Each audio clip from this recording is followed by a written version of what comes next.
కాంగ్రెస్ కి ఓటేసి అన్యాయం దండగా టీఆర్ఎస్ ఉన్నట్టు కాపాడేది. పోయినసారి ఎన్ని చిన్న బాబుకి ఎన్ని ఓట్లు వచ్చినాయో పనికిరాని ఓటు తీసుకొచ్చి ఆడ తగలబెట్టింది. ఏం చేస్తారు అసలు? నీళ్ళు కొంచెం దాకా నీళ్ళు చచ్చిపోతున్నారని చెప్తున్నా ఎవరేం చేస్తారు?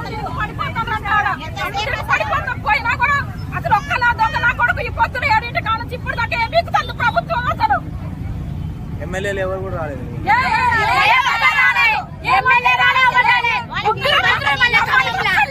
మళ్ళీ గెలిచిందే మాట్లాడిన